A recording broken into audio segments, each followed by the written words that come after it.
La parole est au président Bourlanges pour le groupe démocrate.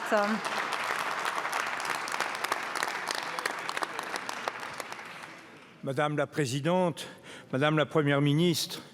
Messieurs et Madame les ministres, mes chers collègues, au-delà de la guerre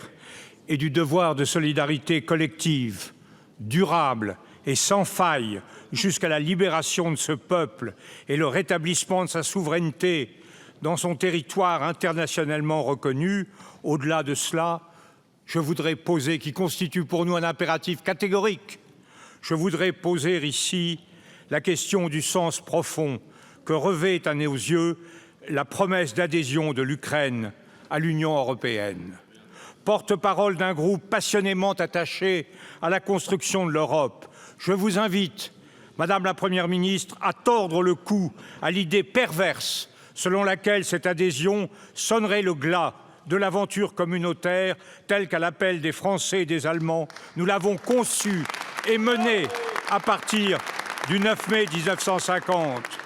Nous faisons au MoDem le pari inverse, car nous attendons sur ce grand rendez-vous un double enrichissement de notre projet commun. L'Ukraine nous apprend, par son courage et par son héroïsme, que le droit n'est rien quand la force n'est pas, que l'exemplarité est vaine quand l'esprit de résistance est absent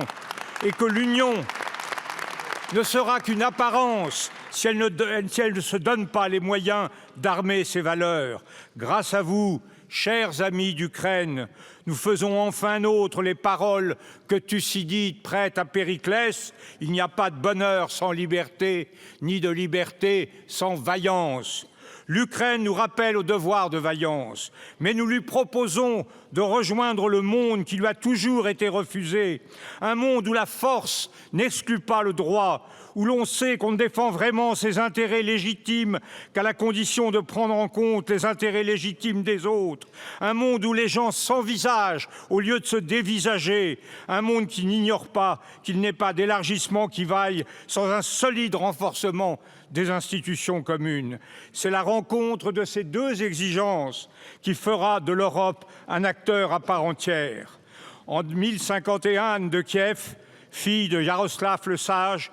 épousait Henri Ier, le troisième Capétien, et devenait ainsi reine de France. 1000 ans ont passé depuis lors, et la princesse d'Ukraine, naguère lointaine et désormais toute proche,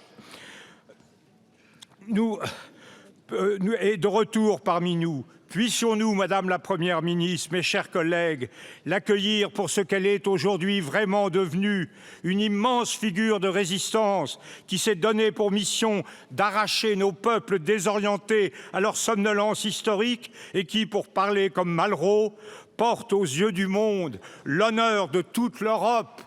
comme un invincible songe.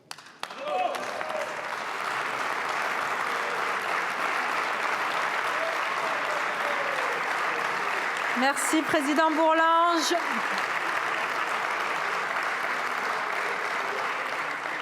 La parole est à